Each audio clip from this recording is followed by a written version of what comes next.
के कर्मचारियों को मोदी सरकार एक बड़ा तोहफा दे सकती है। भारत सरकार जल्द अगला पूर्ण बजट पेश करेगी, लेकिन बजट से पहले ही 18वें वेतन आयोग का प्रपोजल आ चुका है। वहीं उम्मीद की जा रही है कि बजट में सरकार की ओर से कर्मचारियों को लेकर बड़ा ऐलान किया जा सकता है। ऐसा अनुमान लगाया जा रहा है कि 8वें वेतन आयोग में कर्मचारियों की सैलरी में इजाफा हो सकता है। सरकार ने अब तक इस बारे में कोई आधिकारिक घोषणा नहीं की है, लेकिन ये सवाल बार बार उठ रहे हैं कि क्या सरकार वाकई इस बजट में उन्हें कोई तोहफा दे सकती है।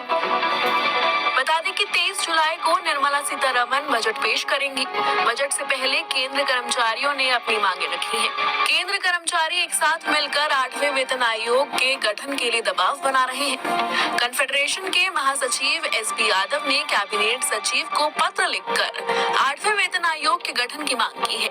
उन्होंने पुरानी पेंशन योजना को बहाल करने और कोविड-19 महामारी के दौरान रोके गए 18 महीने की महंगाई भत्ते और महंगाई राहत को जारी करने का भी आह्वान किया है। आमतौर पर केंद्रीय कर्मचारियों के लिए वेतन आयोग हर 10 साल में गठित किए जाते हैं। पिछला यानी 7वां वेतन आयोग पूर्व प्रधानमंत्री मनमोहन सिंह की सरकार द्वारा 28 फरवरी 2014 को गठित किया गया था।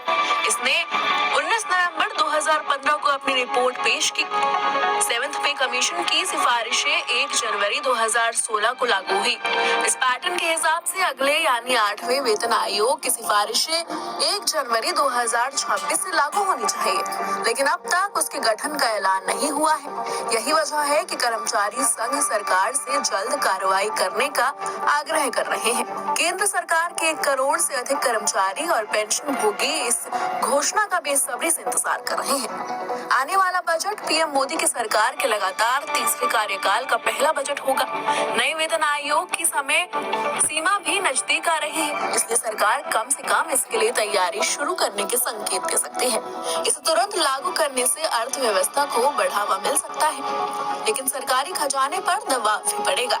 ऐसे में अधिकांश जानकारों का मानना है कि 8वें वेतन आयोग की जरूरतें तो हैं, लेकिन बजट 2024 में इसकी घोषणा किए जाने की संभावना कम ही है।